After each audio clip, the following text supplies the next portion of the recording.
Welcome back to our series, Looking Unto Jesus, where I choose some of my favorite Puritan authors and Reformed authors and read a section from their books, from their literature. And I'm going to read today from one of my all-time favorites. He's a 17th century Puritan, and he's named John Flavel. And here I have recorded something that I have referred to as a bargain between the Father and the Son. And what John Flavel is doing is simply setting forth what we know as the eternal counsel of redemption, that even before the fall of mankind, before the foundation of the world, God had already planned, determined how He would save us through the life, death, and resurrection of His Son. And so I've called this the Father's bargain, and it beautifully illustrates the doctrine of propitiation. So I'm going to read it now. Flavel writes, "Here you may suppose the Father to say, when driving his bargain with Christ for you," the Father speaks, "My Son, here is a company of poor, miserable souls that have utterly undone themselves and now lie open to my justice. Justice demands satisfaction for them, or will satisfy itself in the eternal ruin of them. What shall be done for these souls?" And thus Christ returns. "O my Father, such is my love to and pity for them, that rather than they shall perish eternally, I will be responsible for them as their surety. Bring in all thy bills, that I may see what they owe thee. Lord, bring them all in, that there may be no after reckonings with them. At my hand shalt thou require it. I will rather choose to suffer their wrath than they should suffer it. Upon me, my Father, upon me be all their debt." The Father responds, "But my Son, if thou undertake for them, thou must reckon to pay the last mite. Expect no abatements. If I spare them, I will not spare thee." The Son replies, "Content, Father, let it be so. Charge it all upon me. I am able to discharge it. And though it prove a kind of undoing to me, though it impoverish all my riches, empty all my treasures, yet I am content to undertake it." Now let's look at a few great truths about the doctrine of propitiation that are set forth in what John Flavel writes here. First of all, the Father. So many people have a wrong understanding that the Father had determined to pour forth His wrath upon the sinner. But the Son stops the Father, works against the Father, does whatever He must do in order to appease the Father. And that is simply not true. Never forget in John 3:16, for God, speaking of not just the Son, but the Father and the Spirit, for the Father so loved the world that He gave His only Son.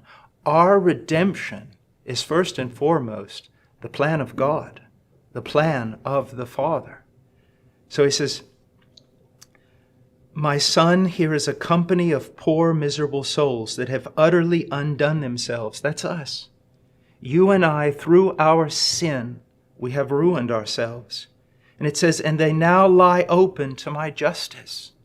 You see, God is a loving God, but He does not love at the expense of His justice. He must be both loving and just. And when He loves, it must be in perfect agreement with His justice. And you can see why now sin presents such a problem. He says, "My Son, here is a company of poor, miserable souls that have utterly undone themselves and now lie open to my justice." Justice, that's divine justice, demands satisfaction for them, or will satisfy itself in the eternal ruin of them. What shall be done for these souls? Now, this is one of the most important truths in all the Scriptures. As a matter of fact, even though you don't hear much about it today, if you were to say, what is going on in all of Scripture? All of Scripture has to do with this one thing, the revelation of the attributes of God in perfect harmony and in complete fullness. Now, here's the problem. Man has sinned, and the divine justice, the very justice of God, requires punishment. And yet God is also love and desires. He pities the sinner. He desires the salvation of the sinner. But if God is just, He cannot simply pardon. And so the question throughout all of Scripture is, how can God be just and yet justify wicked men? How can He be true to His holiness, His justice, His truth, and at the same time manifest His love, His pity, His mercy, His grace to the sinner? And the answer is only found in the person and work of Jesus Christ.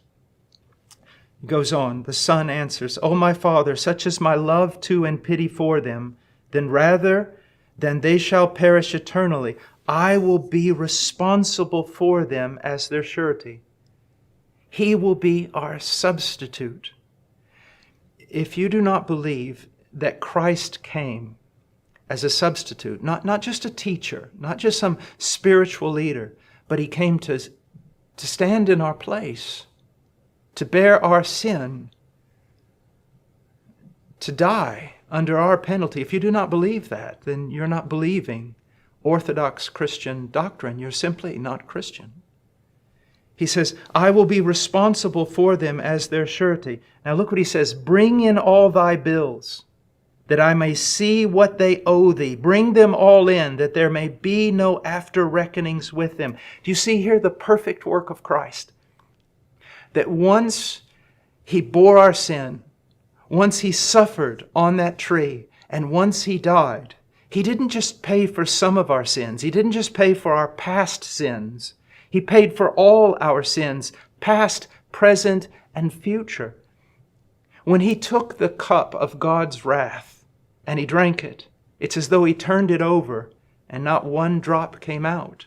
There's nothing left for the believer to pay. He is perfectly and forever, immutably reconciled to God, but only through the person and redemptive work of Christ on Calvary. He says, "At my hand thou shalt require it. I will rather choose to suffer their wrath than they should suffer it. Upon me, my Father, upon me be all their debt." I've listened to so many Easter sermons where the preacher will talk about what was done to Christ in the garden by the soldiers, and then afterwards the trials and the shame and the further punishment by the Roman soldiers and the rejection of Christ by His own people, the Jews. And they'll talk about the cruel cross, they'll talk about the nails, they'll talk about the beatings and the crown of thorns, but they miss the whole point of the cross. We are not saved merely because the Romans beat up Jesus, placed Him on a cross, and killed Him. We are saved because on that cross, Christ bore our sin and all the just and holy wrath of God that should fall down upon me and fall down upon you throughout all eternity for our crimes against God. At that moment on that tree, that wrath fell on Christ. As it says in Isaiah, it pleased the Lord to crush Him. You see, that's what Christianity is all about. God in His justice, well, because of it, we're condemned. But then God in His love becomes a man and lives the perfect life we could not live, and then goes to that tree and He pays all the penalties for our covenant breaking. He absorbs the wrath that He Himself pours out in our place, in the place of His people. I had a Bible study last night with my children, and we were in Micah chapter 7, where God says that He will trample our iniquities, and He says He'll roll them up in a ball and cast them into the sea. And I told my children, I said, you cannot understand this passage apart from Christ. God didn't just simply trample our sin or roll it into a ball and cast it into the sea.